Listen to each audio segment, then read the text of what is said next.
Dice, Salmo 24, versículo 1, del Señor es la tierra y todo lo que hay en ella, el mundo y los que en él habitan. Porque Él la fundó sobre los mares y la asentó sobre los ríos. ¿Quién subirá al monte del Señor? ¿Quién podrá estar en su lugar santo? El de manos limpias y corazón puro, el que no ha alzado su alma a la falsedad ni jurado con engaño. Ese recibirá bendición del Señor y justicia del Dios de su salvación. Tal es la generación de los que le buscan, de los que buscan tu rostro, como Jacob. Alzad puertas vuestras cabezas, alzaos vosotras puertas eternas, para que entre el Rey de la Gloria. ¿Quién es este Rey de la Gloria? El Señor, fuerte y poderoso, el Señor poderoso en batalla. Alzad puertas vuestras cabezas, alzadlas, puertas eternas, para que entre el Rey de la Gloria. ¿Quién es este Rey de la Gloria? El Señor de los ejércitos. Él es el Rey de la Gloria. Salmo 24, y acabo de leerlo en la versión de las Américas. Pidamos al Señor su ayuda en este tiempo. Señor, gracias por este momento. Gracias por la oportunidad de compartir juntos una vez más las Escrituras. Bendice nuestro tiempo juntos y por el Espíritu Santo, guíanos a tu verdad. Amén. Muy bien, ya vimos que esta canción fue escrita por David para celebrar el traslado del arca de la presencia del Señor hasta la ciudad de Jerusalén, hasta el tabernáculo que él había levantado para ella. En el primer intento ellos fracasaron, ya que un hombre llamado Usa murió bajo el juicio de Dios por haber tocado el arca de la presencia del Señor. Y entonces en la canción, en el Salmo 24 que estamos estudiando, David se pregunta, ¿quién puede subir entonces al monte del Señor? ¿Y quién puede estar en su lugar santo? En el versículo 3, ¿quién puede subir al monte del Señor? Y yo sé que todos ya estamos familiarizados con toda la historia de David y el pueblo trasladando el arca, porque hicimos la tarea de leer 2 de Samuel capítulo 6 y 1 de Crónicas del capítulo 13 hasta el capítulo 16. Entonces ahí estamos, David preguntándose aquí en el Salmo, ¿quién puede subir al monte del Señor? Ya que habían sido entristecidos, turbados profundamente por la muerte de Usa al haber tocado el arca del Señor. Pero Usa no fue el único que murió en el Antiguo Testamento expuesto a la presencia de Dios como hombre. Él no fue el único que murió expuesto a su presencia. Israel sabía muy bien, Israel lo sabía. Sabían que si se exponían a la presencia de Dios como humanos, iban a morir. Vamos por un momento, por favor, a Éxodo. Miren en sus Biblias el libro de Éxodo, en el capítulo 20. Y en el capítulo 20, miren el versículo 19. Éxodo 20, 19 dice, entonces el pueblo le dijo a Moisés, habla tú con nosotros y escucharemos, pero que no hable Dios con nosotros, no sea que muramos. Y si ustedes leen el contexto van a darse cuenta del por qué Israel estaba pensando así. Pero ellos sabían que estar expuestos a la presencia del Señor como humanos después de Génesis 3 iba a representar para todos nosotros la muerte. Entonces Israel lo sabía. Si ustedes después van a Levítico capítulo 10 versículos 1 y 2 van a encontrarse con 2 sacerdotes hijos de Aarón, Nadab y Abiú, que murieron en la presencia del Señor por presentar fuego extraño. Luego pueden también encontrarse más adelante a Coré, a Datán, a Abiram y a todas sus familias, a 250 hombres que presentaban el incienso, y en el Antiguo Testamento a miles que murieron bajo diferentes juicios en la presencia del Señor. Entonces Usa no fue el único. En el Antiguo Testamento muchos murieron expuestos a la presencia de Dios, porque no es posible estar en su presencia para nosotros como hombres pecadores, como raza humana caída, y vivir. También pensamos en los sacerdotes. En el Antiguo Testamento los sacerdotes el sumo sacerdote podía entrar una vez al año al lugar santísimo donde estaba el arca de la presencia del Señor. Y él no podía entrar ahí sin sangre. Tenía que entrar con sangre de los sacrificios de los animales que cubrían, no quitaban, pero cubrían los pecados tanto del pueblo como de él mismo. Entonces, una sola vez al año, el sumo sacerdote, nadie más, entraba al lugar santísimo delante del arca con sangre de sacrificio para no morir. Pero cada que ellos entraban, corrían el riesgo de morir en la presencia del Señor si no seguían todas las instrucciones y obviamente si no entraban con sangre. La Biblia no lo dice, pero según la literatura judía, esos sacerdotes muchas veces entraban amarrados a la cintura con un lazo o a su tobillo, con el propósito de que si algo sucedía, si algo hacían indebido y morían en la presencia del Señor, los otros pudieran sacarlos a través de ese lazo y no entrar, porque si entraban y estaban expuestos, iban a morir. Pero alguien más murió expuesto a la presencia del Señor. Aparte de todos los que hemos mencionado, Jesús, nuestro sumo sacerdote. Jesús murió bajo la ira de Dios, expuesto a su presencia. Y claro, la pregunta inmediata es, ¿cómo? ¿Cómo si Él, Jesús de Nazaret, Él tenía manos limpias, corazón puro, nunca elevó su alma a cosas vanas o a cosas falsas, ni juró con engaño? ¿Cómo pudo ser que Jesús murió también? Bueno, Él murió porque no entró solo, sino que se propuso entrar al lugar santísimo, a la presencia de Dios, llevando a sus escogidos, nosotros. Entonces Jesús murió y habíamos hablado un poquito de eso el domingo pasado, pero hoy recordémoslo, Jesús murió en la presencia de Dios, no por Él, sino por nosotros, porque tomó nuestro lugar, porque murió en nuestro lugar. Vamos a Hebreos por un momento y miremos en el Nuevo Testamento, el libro de los Hebreos. Y después de leer Hebreos, quiero que hagamos un ejercicio pequeñito. Hebreos 9. Todos en Hebreos 9. Miren en Hebreos 9 el versículo 14. Versículo 14. Hebreos 9, 14. ¿Cuánto más la sangre de Cristo, el cual por el Espíritu Eterno se ofreció a sí mismo sin mancha a Dios, purificará vuestra conciencia de obras muertas para servir al Dios vivo? La sangre de Cristo. Él se ofreció a sí mismo sin mancha a Dios con su propia sangre. Los sacerdotes entraban con la sangre de los animales. Él entró con su propia sangre porque era el sacrificio perfecto y eterno. Pero Él lo hizo en nuestro lugar, en nuestro nombre, llevándonos a nosotros. Uno más, ahí mismo en Hebreos capítulo 10. Hebreos capítulo 10, miren el versículo 19. Versículo 19 dice: entonces, hermanos, puesto que tenemos confianza para entrar al lugar santísimo por la sangre de Jesús. Eso nos hubiese representado la muerte, pero ahora tenemos confianza. ¿Por qué tenemos confianza para entrar a ese lugar santísimo, hablando en lenguaje simbólico, a la presencia del Señor y estar delante de Él? Oh, por la sangre de Jesús, por un camino nuevo y vivo que Él inauguró para nosotros por medio del velo, es decir, su carne. Y puesto que tenemos un gran sacerdote sobre la casa de Dios, versículo 22, acerquémonos con corazón sincero, en plena certidumbre de fe, teniendo nuestro corazón purificado de mala conciencia y nuestro cuerpo lavado con agua pura. Entonces, resumiendo todo esto que estamos diciendo hasta el momento, el Salmo 24, en el versículo 3, David se pregunta: ¿quién podrá subir al monte del Señor y permanecer en su lugar santo? Jesús lo hizo. Pero lo hizo por nosotros, en nuestro lugar.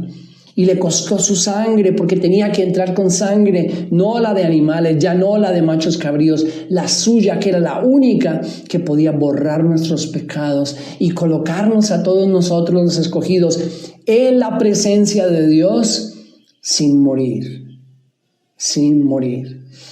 Entonces lo que quería que pensáramos, el ejercicio que quiero que hagamos es que ahí donde estás, cierra tus ojos. Cierra tus ojos.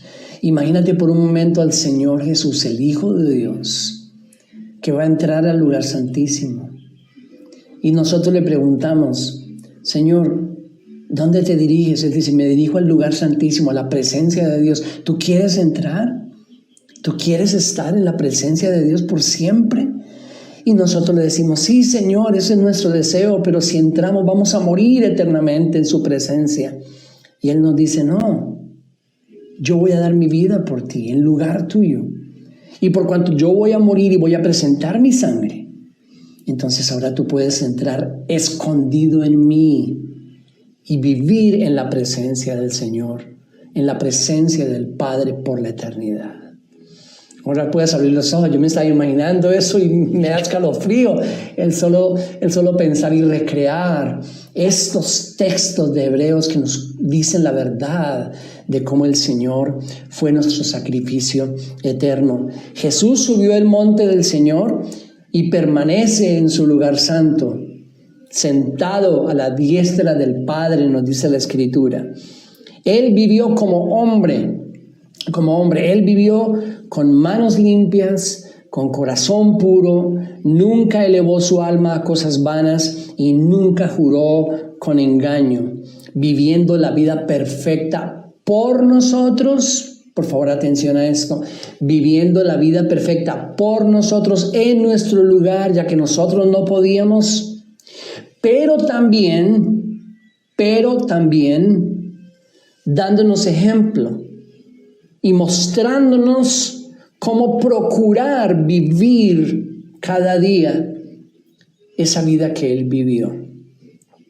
Las personas regeneradas, nacidas de nuevo, por la fe, ponemos nuestra confianza en ese sacrificio de Cristo, en la obra de Cristo, quien vivió la vida perfecta por nosotros y quien nos introdujo, quien nos llevó al lugar santísimo por su sangre. Pero también como consecuencia de eso, no como causa. No podemos entrar y estar en la presencia del Señor y permanecer en su lugar santo por nuestro propio mérito, no, por los méritos de Cristo. No como causa, sino como consecuencia de eso, entonces todos los nacidos de nuevo procuramos vivir la vida que Dios demanda para subir al monte del Señor y estar en su lugar santo. Volvamos al Salmo 24, donde estamos, Salmo 24, versículo 3, ¿quién subirá al monte del Señor? ¿Quién puede estar en su lugar santo? Y aquí están los requisitos, versículo 4 de nuestro Salmo, de nuestra canción.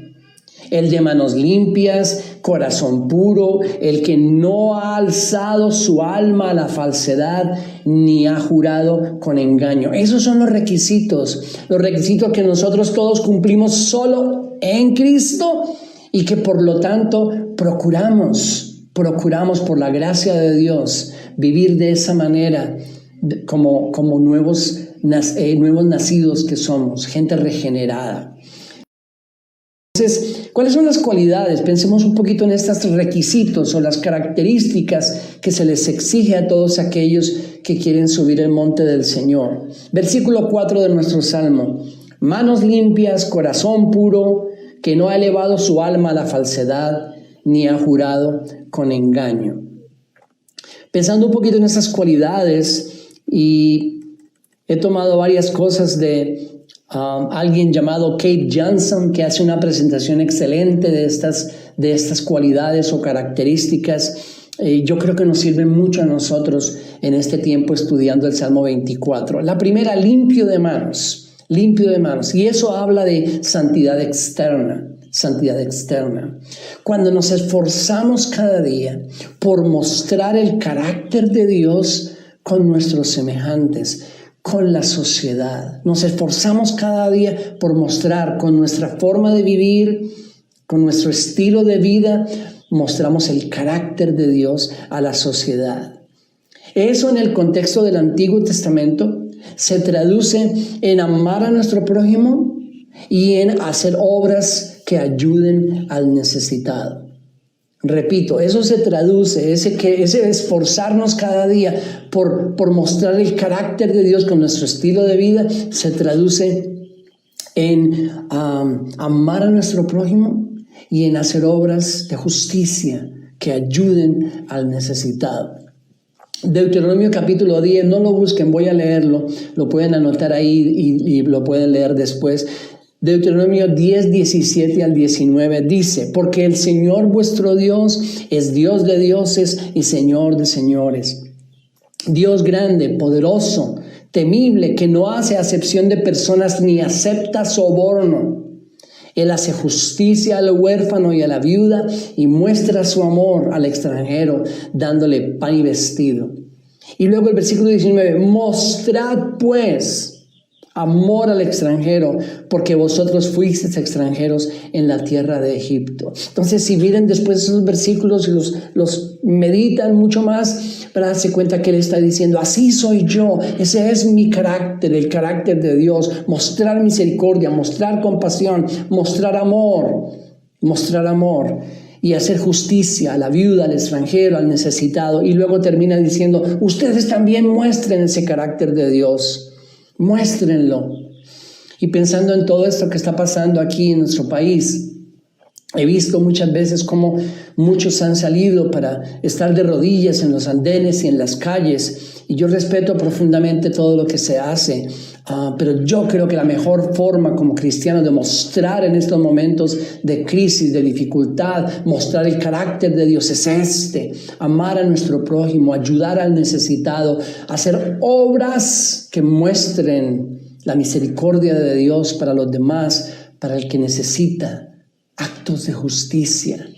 No somos salvos por obras, pero nuestra salvación se manifiesta con esas obras. Así que es la mejor forma de hacerlo en este momento tan difícil para todos nosotros. Limpio de manos, santidad en lo exterior, que se traduce en mostrar el carácter de Dios hacia los demás. Corazón puro, santidad interna, ya no externa, pero interna, que se traduce en amar al Señor con todo nuestro corazón, con todas nuestras fuerzas y cumplir sus mandamientos.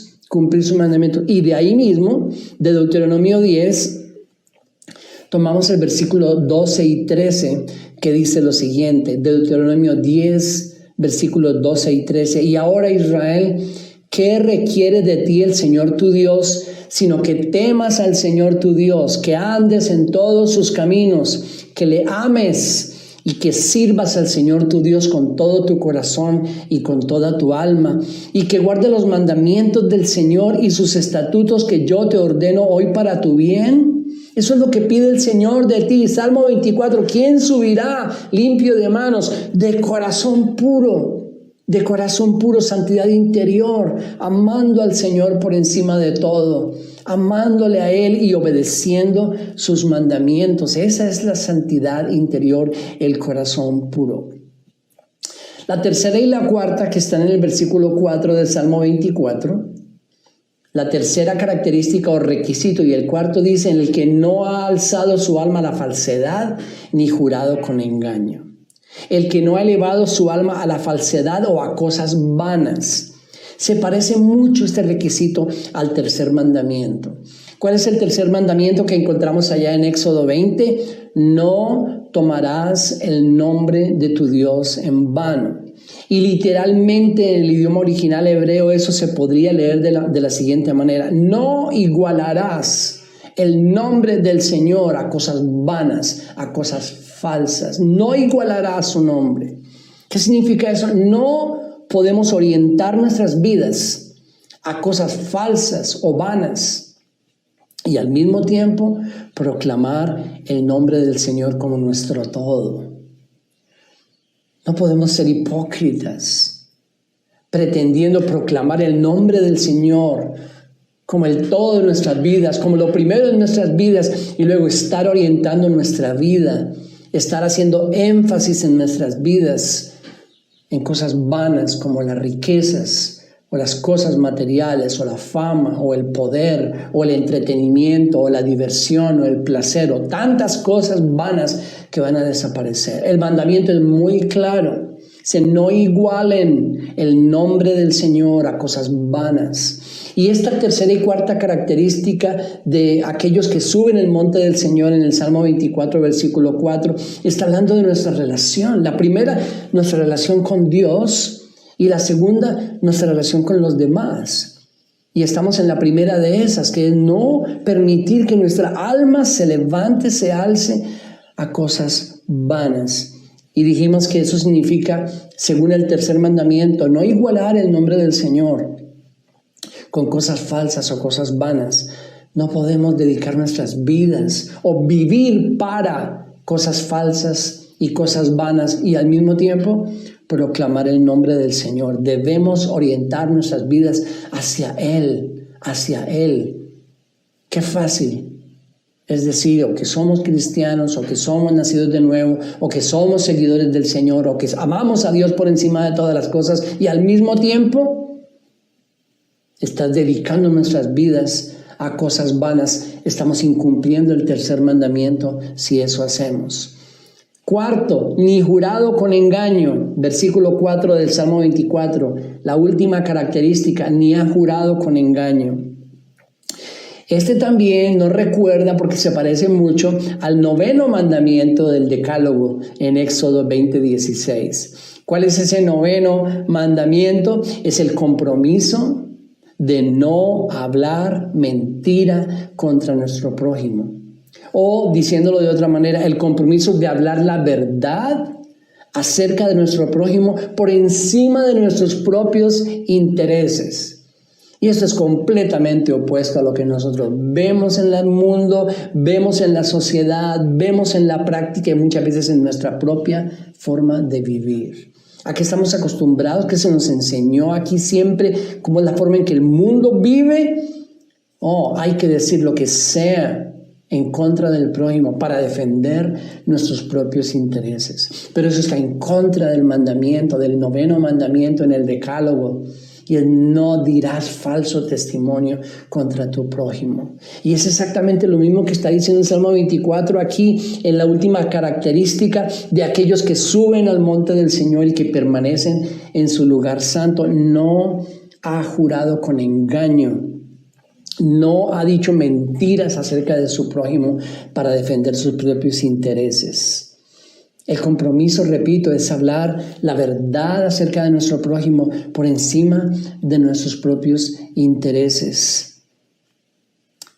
Cuando pensamos en todas estas características, ningún humano, una vez más, ningún humano excepto Cristo puede subir el monte del Señor y permanecer en su lugar santo, porque todos nos quedamos cortos, porque todos somos pecadores, porque no podemos cumplir con todos esos requisitos y por eso necesitamos en Cristo, por nuestra fe en Él, en su sacrificio, en su vida perfecta, escondidos en Él, entramos a la presencia del Señor y tenemos esa confianza. Pero al mismo tiempo tenemos que decir que todos los que hemos subido con Él o en Él el monte del Señor y estamos en su presencia, tenemos y mostramos esas marcas en nuestro carácter.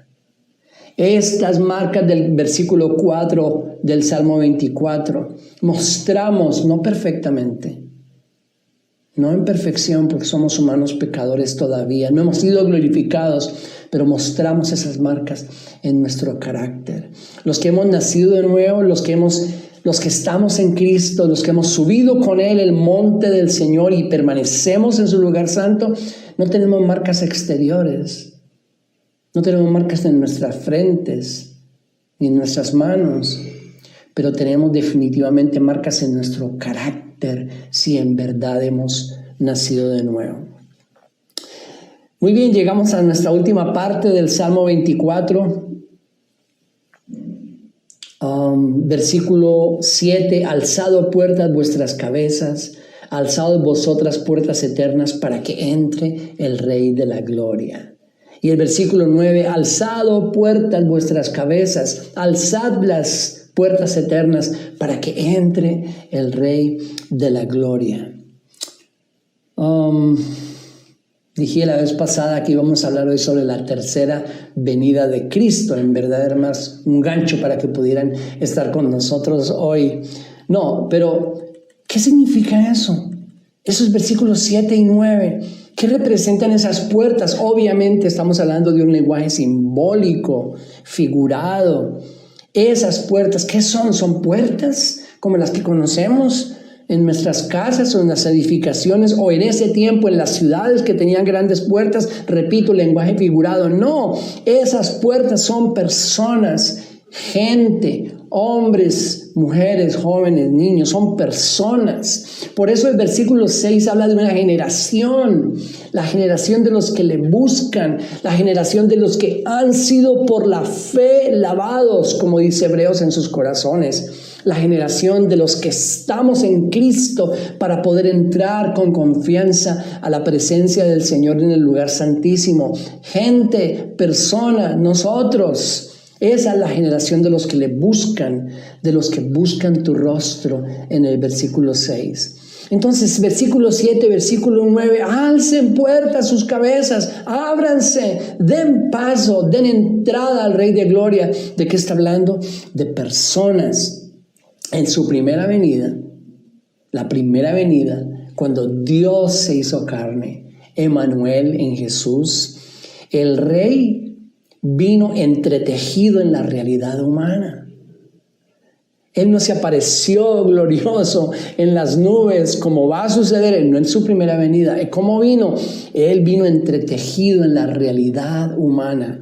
Nació de una mujer, creció en una familia, creció en una aldea, creció como parte de una sociedad, fue conocido como el carpintero en el lugar donde él vivía. Él vino entre personas porque él vino por personas.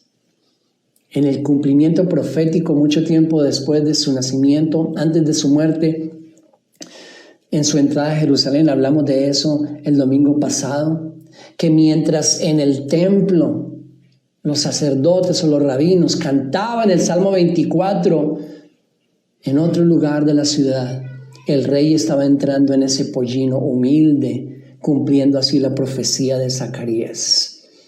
En su primera venida, el rey vino entretejido en la realidad humana.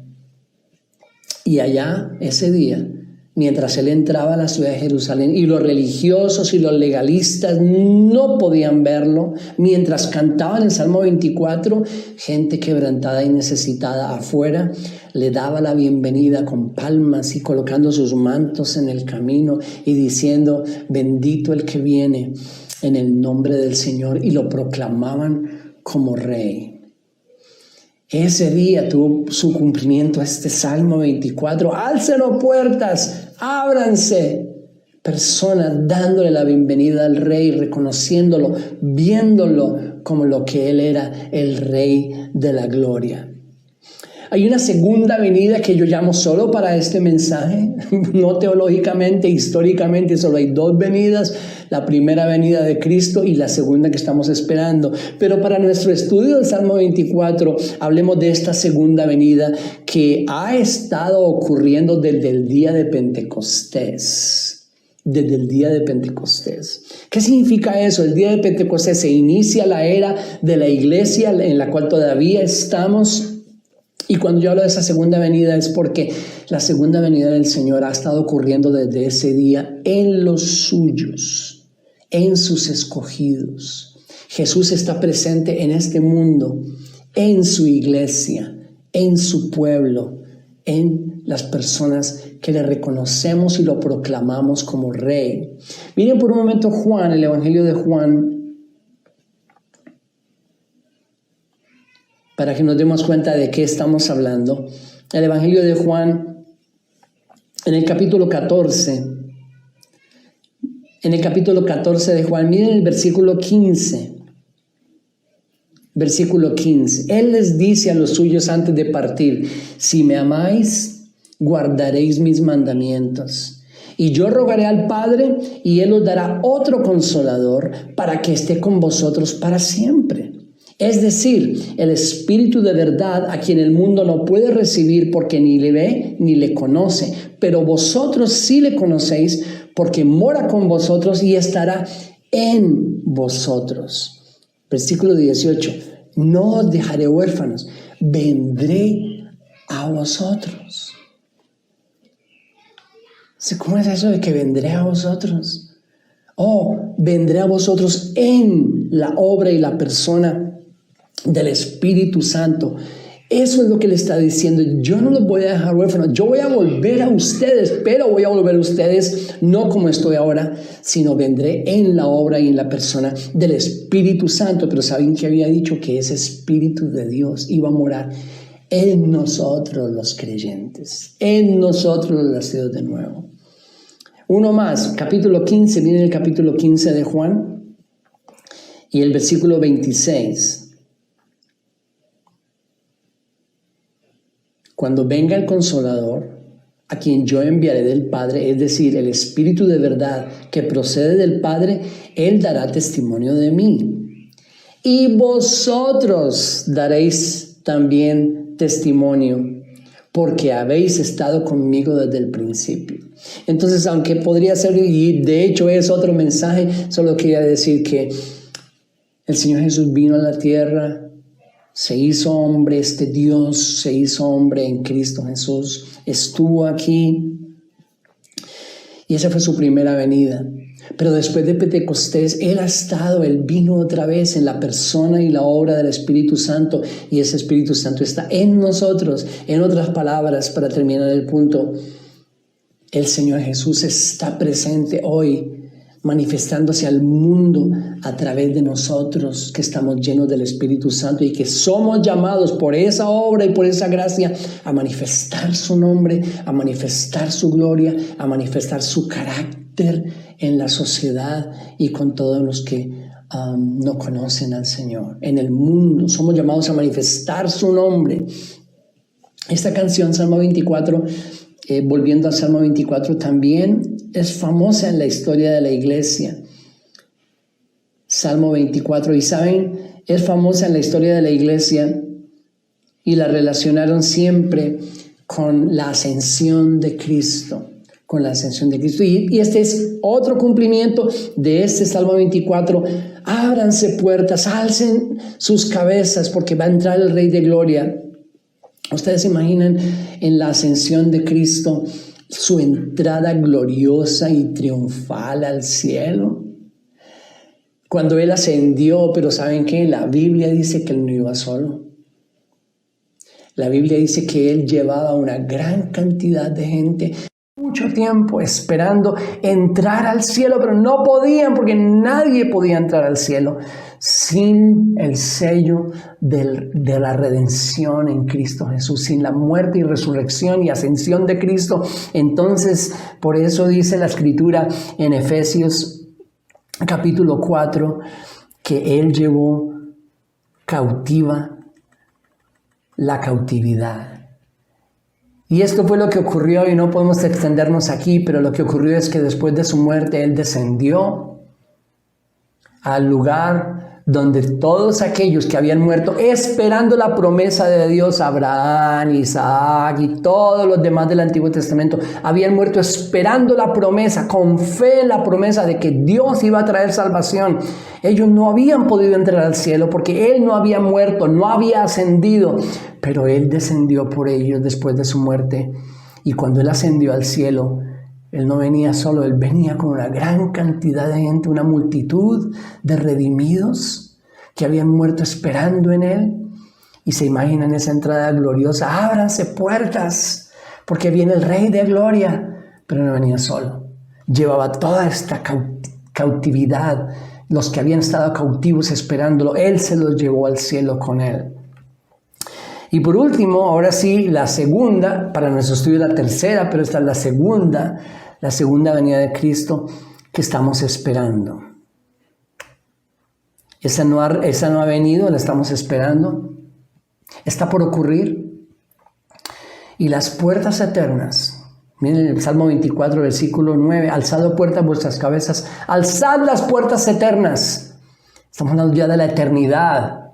Después de esta segunda venida de Cristo, viene la eternidad. Esas puertas se abrirán para que el Rey de Gloria viva con los suyos por la eternidad. Por la eternidad. Un último texto.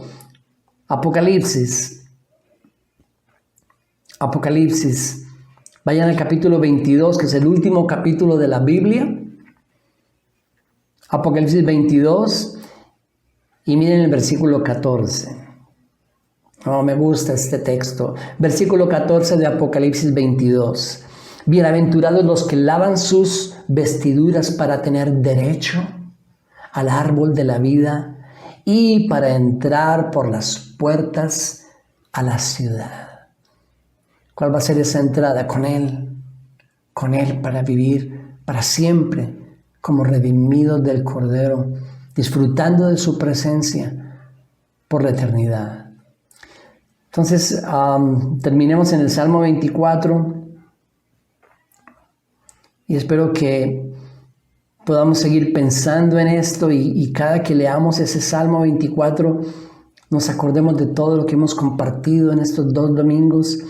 Terminemos entonces leyendo el Salmo 24 del versículo 1 en adelante. Del Señor es la tierra y todo lo que hay en ella, el mundo y los que en él habitan. Porque Él la creó, Él la fundó sobre los mares y la asentó sobre los ríos.